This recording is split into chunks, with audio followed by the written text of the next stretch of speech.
আল্লাহ রাব্বুল আলামিন যুগে যুগে বিভিন্ন নবীকে অলৌকিক বিভিন্ন বিষয় দান করেছেন, মুআজিজা দান করেছেন। আল্লাহ রাব্বুল আলামিনের একজন নবী ছিলেন হযরত দাউদ। যেই যুগে হযরত দাউদ এই পৃথিবীতে এসেছিলেন সেই যুগটা ছিল অস্ত্র বানানোর যুগ। যেমন এখন কিছুটা, কার কাছে কত বিধ্বংসী অস্ত্র আছে তার শক্তি তত বেশি। সবাই দুনিয়াটাকে ধ্বংস করতে চায়, কেউ বাঁচাইতে চায় না। যারা মানব অধিকারের যত বড় স্লোগান দেয় ওরা দুনিয়াকে তত বেশি ধ্বংস করছে। কথা ঠিক কিনা? ধ্বংসের আয়োজন, রক্ষার আয়োজন নাই। হযরত দাউদ আলাইহিস সালাতু ওয়াস সালামের সেই সময়টা অস্ত্রের যুগ ছিল। অস্ত্র বিশেষজ্ঞ ছিলেন অনেকেই, কঠিন কঠিন অস্ত্র তারা তৈরি করত। আল্লাহ রাব্বুল আলামিন সেই যুগের নবী দাউদ আলাইহিস সালাতু ওয়াস সালামকে অস্ত্র বানানোর ব্যাপারে, অস্ত্র কারিগরির ব্যাপারে এমন জ্ঞান দান করেছেন, সেই যুগের সমস্ত অস্ত্র বানানোওয়ালা অক্ষম হয়ে গেছে। কি বিশেষ ক্ষমতা দিয়েছিলেন? আল্লাহ রাব্বুল আলামিন বলেন, وَأَلَنَّا لَهُ الْحَدِيدَ أَنِ اعْمَلْ سَابِغَاتٍ وَقَدِّرْ فِي السَّرْدِ وَاعْمَلُوا صَالِحًا। আল্লাহ রাব্বুল আলামিন বলেন, আমি আমার নবী দাউদকে অস্ত্র বানানো শিখালাম। কিভাবে অস্ত্র বানাতে হবে আমি আল্লাহ নিজে তাকে তালিম দিলাম, পাশাপাশি তাকে বিশেষ ক্ষমতা দান করলাম। আলান্না লাহুল হাদিদ, অস্ত্র বানাইতে লোহা লাগে। হযরত দাউদের হাতে লোহা মোমের মতো নরম হয়ে যেত। লোহাকে বাঁকা করা কত কঠিন কাজ। আগুনে পোড়াইতে হয়, পিটাইতে হয়। এরকম আগুনে পোড়ানো বা এই কাজকর্মগুলো করতে গিয়ে কত মানুষ জ্বলে পড়ে যায়, কত মানুষ ক্ষত বিক্ষত হয়, কত মানুষ আহত হয়। আগুন নিয়ে কাজ করা। কিন্তু আল্লাহর নবী হযরত দাউদ আলাইহিস সালাতু ওয়াস সালামের হাতে শক্ত কঠিন লোহা মোমের মতো হয়ে যেত। আল্লাহু আকবার। আজ কাফে দাউদ আহেন মোমে শুদ, দর কাফে দাউদ আহেন মোমে শুদ। হযরত দাউদ আলাইহিস সালামের অলৌকিক ক্ষমতা ছিল, তার হাতে লোহা মোমের মতো নরম হয়ে যেত। তিনি যেভাবে ইচ্ছা আল্লাহর নির্দেশনা অনুযায়ী অস্ত্র বানাতেন। পৃথিবীর সবচেয়ে বড় অস্ত্র বিজ্ঞানী হলেন হযরত দাউদ। সুবহানাল্লাহ, এটা অলৌকিক। হযরত মূসা আলাইহিস সালামের হাতে একটা লাঠি থাকতো। আল্লাহ রাব্বুল আলামিন হযরত মূসাকে মুআজিজা দান করতে যখন চাইলেন, আল্লাহ রাব্বুল আলামিন মূসা কালিমুল্লাহকে জিজ্ঞেস করলেন, ওয়ামা তিলকা বিয়ামিনিকা ইয়া মূসা, মূসা আপনার হাতে ওটা কি?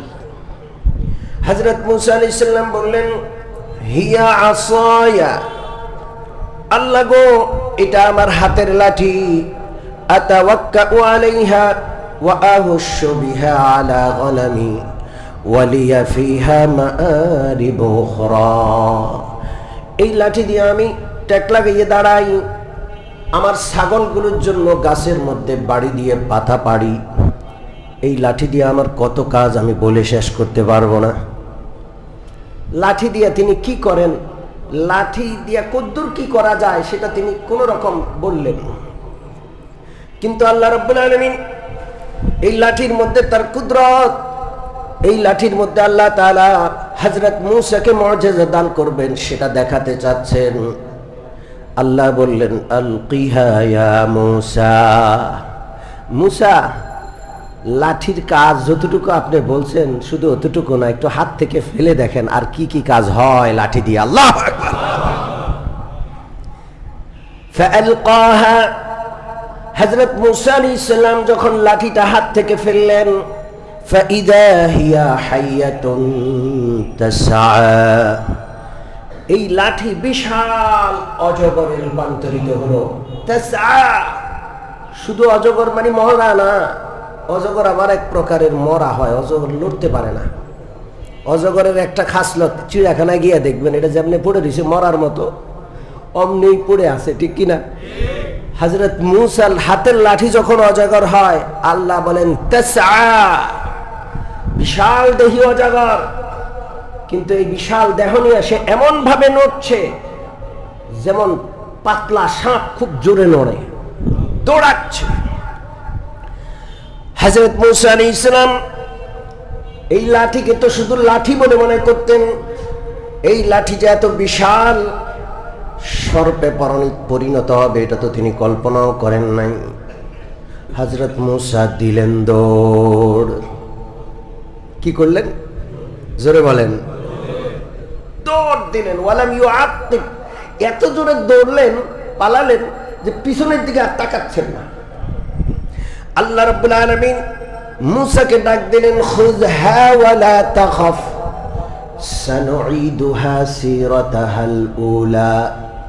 মূসা দৌড়াবেন না, দৌড়াবেন না, ভয় পাবেন না, আসুন সাপটাকে ধরুন। আগে ছিল লাঠি, এখন সাপ। আপনি ধরবেন, আমি আল্লাহ আবার কুদরত দেখাবো, সাপকে লাঠি বানায় দিব। লাঠি হলো সাপ, সাপ হবে লাঠি, এটাই আমার কুদরত। আল্লাহু আকবার। কিছুই কিছু নাই, সব আল্লাহর ইচ্ছা। সাপও লাঠি না, লাঠিও সাপ না, সব কার ইচ্ছা? আল্লাহ যখন যেটা ইচ্ছা করেন তখন সেটাই করেন, ঠিক ঠিক না? নিরাপত্তাকে আল্লাহ অনিরাপত্তা বানায় দেন, অনিরাপত্তাকে নিরাপত্তা বানায় দেন, ঠিক কিনা? পৃথিবীর সবচেয়ে নিরাপদ শহর যেখানে আগুন জ্বলছে, এই জন্যই তো ধনকুবেররা সব কোটি কোটি হাজার কোটি টাকা বিনিয়োগ করে সুখের সংসার পেতেছে। জালেমের গোষ্ঠী, তোমাদের নিরাপত্তাকে আল্লাহ এমন নিরাপত্তাহীনতা বানায় দিলেন, পৃথিবীর ইতিহাসের নজির নাই। সব কার ইচ্ছা? আল্লাহর ইচ্ছা। হযরত মূসা আলাইহিস সালাতু ওয়াস সালাম আল্লাহ রাব্বুল আলামিনের হুকুমে যখন লাঠিটা ধরলেন, সাথে সাথে সাপটা ধরলেন, সাথে সাথে সাপ কি হয়ে যায়? জোরে বলেন, কি? লাঠি হয়ে যায়। আল্লাহ, এটা মুআজিজা। সেই যুগটা ছিল জাদুকরি যুগ। জাদুকররা লাঠিকে, রশিকে সাপ বানাইতো, বিভিন্ন ভয়ঙ্কর প্রাণী বানাইয়া মানুষকে সব ভয় দেখাতো। হযরত মূসার হাতের লাঠি এত বিশাল অজগর হলো, একটা টান দিল, দৈত্যের মতো করে একটা টান দিল। ৭০,০০০ জাদুকরে, এক হাতে লাঠি এক হাতে রশি ছিল, ৭০ দুগুণে ১,৪০,০০০ সাপকে এক টানে লোকমা বানাইয়া ওই লাঠি নামক সাপ বা সাপ নামক লাঠি পেটের ভিতরে সাবার করে নিল। তালকাফ মা সানাউ, তারা যা বানিয়েছে জাদুকরি, তোমার এই লাঠি জাদুকরি লাঠি, এটা কুদরতি লাঠি। আল্লাহ, এটা মুআজিজা। এই জন্য জাদুকরি সমস্ত সাপগুলোকে এক লোকমায় সে খেয়ে ফেলেছে। আল্লাহ, এটা মুআজিজা। হযরত ঈসা আলাইহিস সালাতু ওয়াস সালামের যুগে চিকিৎসা বিজ্ঞানের উৎকর্ষতা পৃথিবীতে সাধিত হয়েছিল। চিকিৎসকের অভাব নাই, চিকিৎসা বিজ্ঞানের অভাব নাই।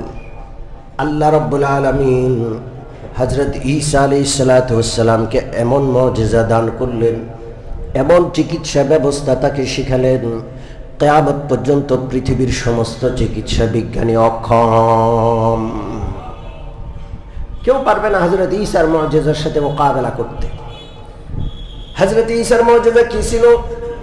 ওয়া উবরিউল আকমাহা ওয়াল আবরাসা ওয়া উহয়িল মাউতা বিইজনিল্লাহ। জন্ম অন্ধ, মায়ের পেট থেকে চোখ নিয়ে আসে নাই, আল্লাহর নবী ঈসা আলাইহিস সালাতু ওয়াস সালাম চোখের উপর হাত ফিরিয়ে দিলে সাথে সাথে দৃষ্টি শক্তি ফিরে পেত। আল্লাহ আকবার। পৃথিবীর কোনো ডাক্তার আছে যে চোখের উপর হাত মুলায়ে দিলে চোখ ফিরে আসবে? আছে? ওয়াল আবরাসা, কুষ্ঠরোগী, একেবারে সারা পৃথিবী চিকিৎসা এই কুষ্ঠরোগীর চিকিৎসায় ফেল হয়ে গেছে। হযরত ঈসা বলেন ওয়াল আবরাসা, আমি কুষ্ঠরোগীর উপর হাত বুলাইয়া দিলে সাথে সাথে সে সুস্থ হয়ে যায়। আছে কোনো ডাক্তার হাত বুলাইলে সুস্থ করবে? নাই। আরে আরো আজব, ওয়া উহয়িল মাউতা বিইজনিল্লাহ। পৃথিবীর সমস্ত জ্ঞান বিজ্ঞান একত্র হলেও কোনো মুর্দাকে জিন্দা করতে পারবে না। পারবে না কি? জোরে বলেন।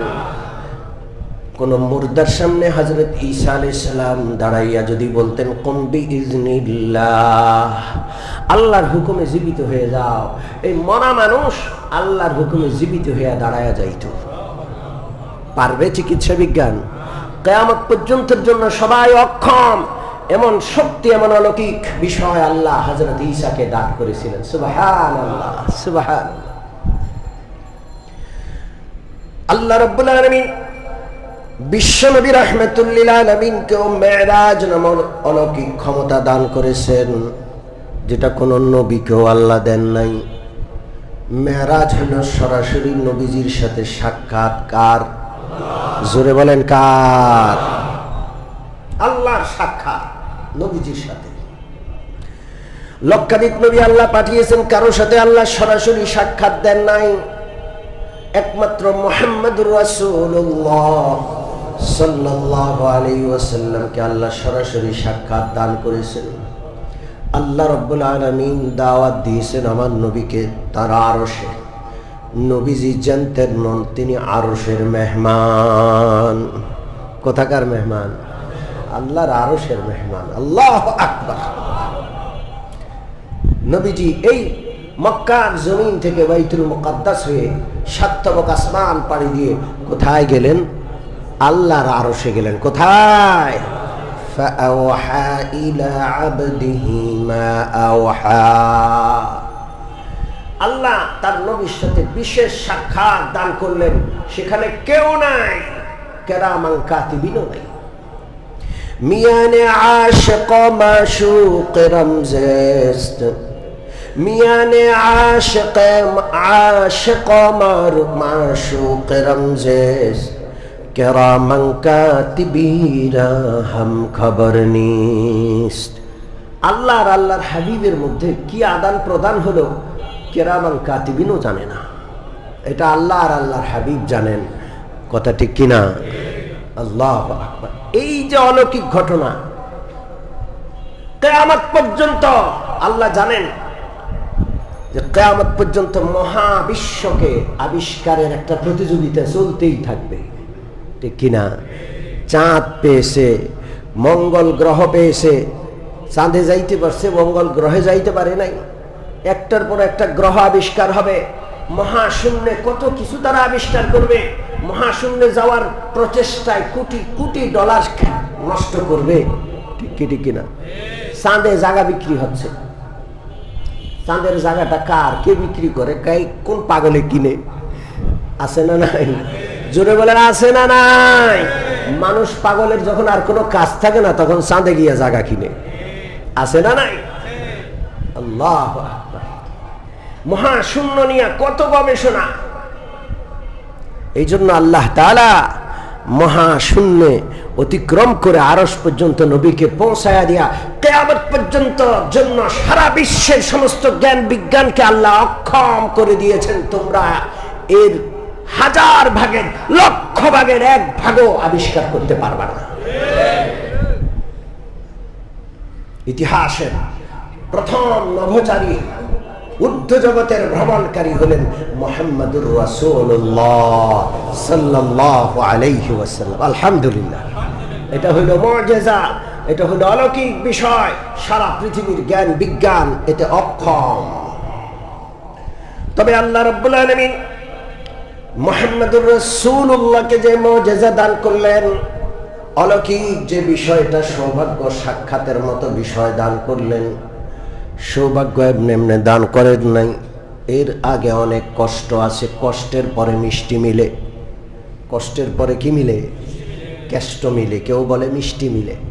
কষ্ট করতে হয়, পরিশ্রম করতে হয়, এরপরে গিয়ে ফলাফল পাওয়া যায়।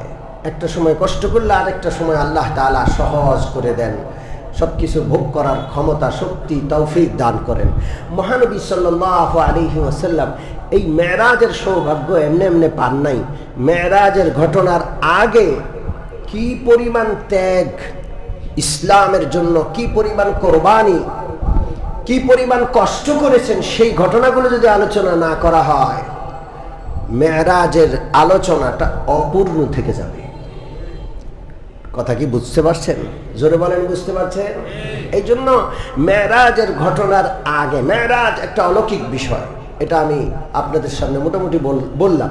তবে এই অলৌকিক সৌভাগ্য দান করার আগে আল্লাহ তাআলা আর এই নবী কি কি কষ্ট করেছেন সেটা আপনাদেরকে একটু বুঝিয়ে বলবো। এই বুঝানোর আগ মুহূর্তে আমি শুধু একটু কথা বলবো। মেরাজ রজব মাসে হয়েছে এটা সুনিশ্চিত না। আমার কাছে কিতাব আছে, মেরাজ কবে হয়েছে এই সম্পর্কে 10টা মতামত এই কিতাবে আছে। মাস নির্ধারিত না, বৎসর নির্ধারিত না। দেখেন, আমি আপনাদেরকে খুব সংক্ষেপে শুনাই। হিজরতের 6 মাস আগে মেরাজের ঘটনা মক্কায় ঘটেছিল, প্রথম বর্ণনা। দ্বিতীয় বর্ণনা হিজরতের 8 মাস আগে। তৃতীয় বর্ণনা হিজরতের 1 বৎসর আগে। চতুর্থ বর্ণনা হিজরতের 1 বৎসর 2 মাস আগে, 14 মাস আগে।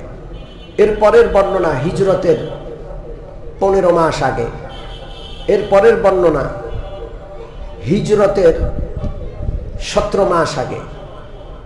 হিজরতের 1.5 বছর আগে। হিজরতের 3 বছর আগে মেরাজ সংগঠিত হয়েছিল।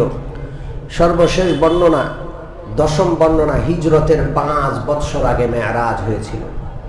মেরাজ সত্য ঘটনা, এটা সংগঠিত হয়েছিল। এই ব্যাপারে কেউ যদি দ্বিধা, দ্বন্দ্ব, সংশয় পোষণ করে ওর ঈমান থাকবে না, যেহেতু কোরআন দ্বারা, হাদিস দ্বারা প্রমাণিত। তবে সময়টা কখন, এই ব্যাপারে এতগুলো বর্ণনা আপনাদেরকে শোনালাম। অতএব রজব মাসেই হয়েছিল, এই বিষয়টা অতি প্রসিদ্ধ, কিন্তু এটা হলফ করে বলা মুশকিল। এই জন্য রজব মাসে বিশেষ কোনো আমল নাই। 27শে রজব হয়েছে, এটা তো আরো নিশ্চিত। রজব মাসটাই নিশ্চিত না, তো 27শে রজবটা নিশ্চিত কেমনে হলো? এই জন্য 27শে রজবকে কেন্দ্র করে কোনো বিশেষ আমল নাই। মনে রাখবেন, 27শে রজব অনেকে রোজা রাখে, মেরাজের রোজা।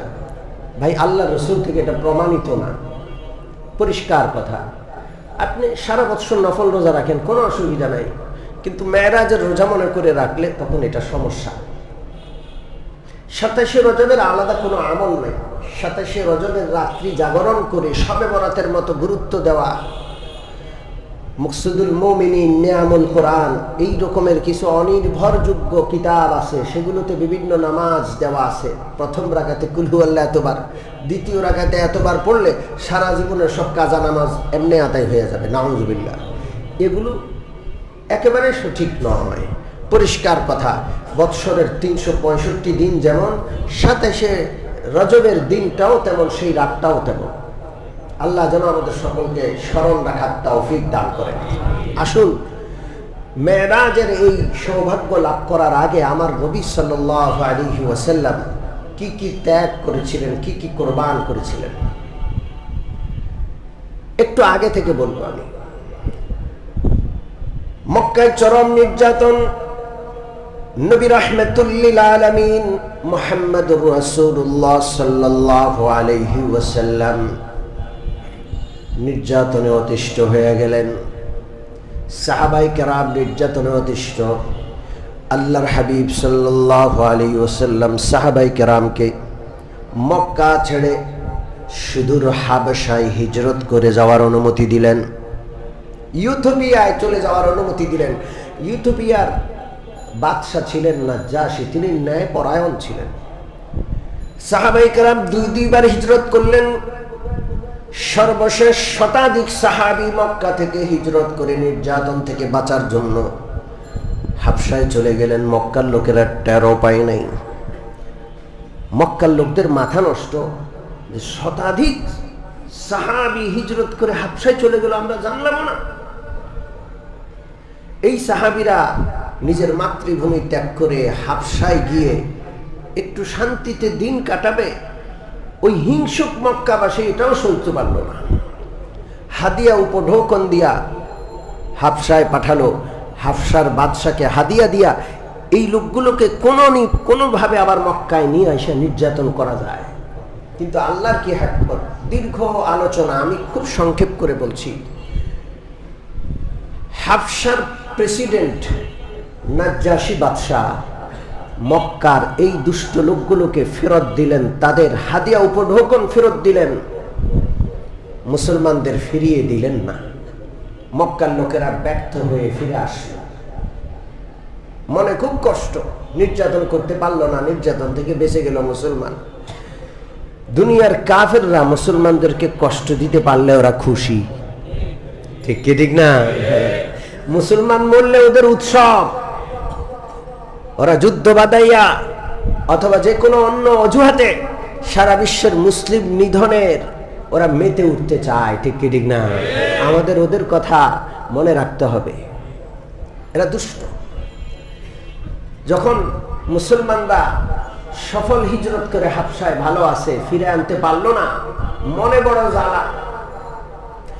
এর মধ্যে হযরত ওমর ফারুক রাদিয়াল্লাহু তাআলা আনহু মুসলমান হয়ে যান। ঘটনা কিন্তু আপনারা জানেন, রাসূলুল্লাহকে হত্যা করতে গিয়া হযরত ওমর রাদিয়াল্লাহু তাআলা আনহু রাসূলুল্লাহর হাতে হাত দিয়া কালমা পড়ে মুসলমান হয়ে যায়। হযরত ওমর যখন মুসলমান হলেন, ইসলামের কার্যক্রম এতদিন গোপনে চালানো হতো। দারুল আরকাম নামক মাদ্রাসার অবস্থান গোপন। হযরত ওমর মুসলমান হওয়ার সাথে সাথে ওমর ঘোষণা করলেন, আর কোনো বিষয় গোপনে হবে না।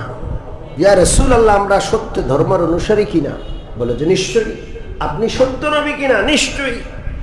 আমাদের আল্লাহ সত্য কিনা? নিশ্চয়ই। হযরত ওমর বললেন, যখন সবই সত্য, কেন সত্য গোপন থাকবে? আল্লাহু আকবার। সিরাতের কিতাব পড়ে দেখুন, অনেকে আছেন নারায়ে তাকবীরের স্লোগান শুনলে ওদের গা জ্বালা করে, আছে না নাই? আপনি হযরত ওমরের ইসলাম গ্রহণের ঘটনা পড়ুন। হযরত ওমর যখন কালমা পড়লেন, খুদ রাসূলুল্লাহ তাকবীরের আওয়াজ দিলেন, আল্লাহু আকবার। আর রাহিকুল মাকতুম, আল্লাহর হাবিব সাল্লাল্লাহু আলাইহি ওয়াসাল্লামের পবিত্র জীবনী গ্রন্থে আছে, হযরত ওমর মুসলমান হওয়ার পর মুসলমানরা গোপন আস্তানা থেকে মিছিল নিয়ে বের হয়। কি নিয়ে বের হয়? তিনটা সারি করা হলো। আল্লাহ রাসূল মাঝখানে, ডান পাশে ওমর, বাম পাশে হযরত সাইয়্যিদুশ শুহাদা হামজা রাদিয়াল্লাহু আনহু, পিছনে মুসলমানরা সারিবদ্ধভাবে দারুল আরকাম গোপন আস্তানা, গোপন মাদ্রাসা থেকে তারা মিছিল করতে করতে বের হয়ে কাবা চত্বরে উপস্থিত হন। সেই মিছিল ছিল নারায়ে তাকবীর, লিল্লাহি তাকবীর, আল্লাহু আকবারের স্লোগান শুনলে মুমিন মুসলমানের কলিজা খুশিতে ভরে যাওয়ার কথা। মুসলমানের এই দলের ভিতরে ঘাপটি মারা কিছু মুনাফিক মার্কা দুষ্ট লোক আছে, তাকবীরের স্লোগান শুনলে ওদের কলিজা সংকুচিত হয়ে যায়, হাত ফেল করবে অবস্থা, চোখ বড় বড় হয়ে যায়, মনে হয় যে আজরাইল দেখে, আছে না নাই? অথচ রাসূলুল্লাহ তাকবীরের আওয়াজ দিয়েছেন। হযরত ওমর মুসলমান হয়ে যাওয়ার পরে কাফেরদের জ্বালা বেড়ে গেছে। হায় হায় হায় হায়, সবই তো মুসলমান হয়ে গেল, এখন ইসলাম প্রকাশ্যে। ওই দুষ্ট কাফেররা চূড়ান্ত প্রস্তাব আবু তালেবের কাছে নিয়ে গেল, মুহাম্মদুর রাসূলুল্লাহকে ক্ষান্ত করেন, না হয় মুহাম্মদুর রাসূলুল্লাহকে আপনি ক্ষান্ত করতে না পারলে আমাদের হাতে সুপর্দ করেন, আমরা তার ব্যাপারটা দেখবো, আমাদের হাতে দিয়ে দেন, আপনি পারেন না। আবু তালেব দেখলেন যে কাফেরদের মোকাবেলা করা কঠিন হচ্ছে একা একা, এই জন্য রাসূলুল্লাহর বংশের লোকগুলারে তিনি একত্র করলেন, একটা ছোট্ট গোপন মজলিস করলেন। রাসূলুল্লাহর বংশের নাম বনু হাশিম, বনু মুত্তালিব বংশ। মুসলমান কাফের সবাই একসাথে হলো, ওই বংশের লোকেরা, আত্মীয় সবাই। আবু তালেব ছোট্ট একটি ভাষণ দিলেন যে মুহাম্মদুর রাসূলুল্লাহ আমাদের বংশের লোক। তিনি একটা দাওয়াত দিচ্ছেন, আমি চাচা, আমি এখনো মুসলমান হই নাই, কিন্তু আমি তার পক্ষে আছি, আমার রক্ত তার মধ্যে আছে, আমি তাকে কাফেরদের হাতে তুলে দিব না। আল্লাহু আকবার। তোমরা কারা আছো? মুসলমান হলেও মুসলমান না হলেও আমার ভাতিজার পক্ষে কারা আছো? গোটা বনু হাশিম, বনু মুত্তালিব আবু তালেবের ডাকে সাড়া দিয়ে, আহ্বানে সাড়া দিয়ে তারা বলল, কালমা পড়ছি আর না পড়ছি, মুহাম্মদুর রাসূলুল্লাহ আমাদের বংশের বাতি, তার পাশে আমরা আছি। শুধু এক হতভাগা, নাম হলো আবু লাহাব, আমার নবীর আপন চাচা। এই বিশাল গোত্র থেকে সেই দুর্ভাগা, সে হতভাগা কপাল পড়া একা বের হয়ে যায়, আমি মুহাম্মদুর রাসূলুল্লাহর পক্ষে নাই। এই দুষ্ট লোকটা ছাড়া গোটা বনু হাশিম, বনু মুত্তালিব রাসূলুল্লাহ সাল্লাল্লাহু আলাইহি ওয়াসাল্লামের হেফাজতে তার পাশে দাঁড়ালেন। আল্লাহু আকবার। মক্কার লোকদের মাথা নষ্ট অবস্থা, সর্বনাশ। সব দিক থেকেই তো মুসলমান এগিয়ে যাচ্ছে, মুহাম্মদুর রাসূলুল্লাহর মিশন এগিয়ে যাচ্ছে, আমরা কোনোভাবে কুলাতে পারছি না। এইবার এই দুষ্টরা চূড়ান্তভাবে মুসলমানদেরকে কষ্ট দেওয়ার পদক্ষেপ গ্রহণ করলো। কি পদক্ষেপ গ্রহণ করলো? আর সেই পদক্ষেপের পর কেমন কষ্ট মুসলমানরা পেল, এরপর কি হলো? এরপর মেরাজ হলো। ইনশাআল্লাহ আল্লাহ যদি বাঁচায় রাখে, আগামী জুমায় ধারাবাহিকভাবে সে আলোচনা করব। আল্লাহ আমাদের সকলকে ইসলামের পক্ষে, নবীর পক্ষে, কোরআনের পক্ষে সবসময় থাকার তৌফিক দান করেন। আমিন। ওয়া আখিরু দাওয়ানা আলহামদুলিল্লাহি রাব্বিল আলামিন ওয়া সাল্লাল্লাহু তাআলা আলা খাইরি খালকিহি মুহাম্মাদিন ওয়া আলিহি ওয়া আসহাবিহি।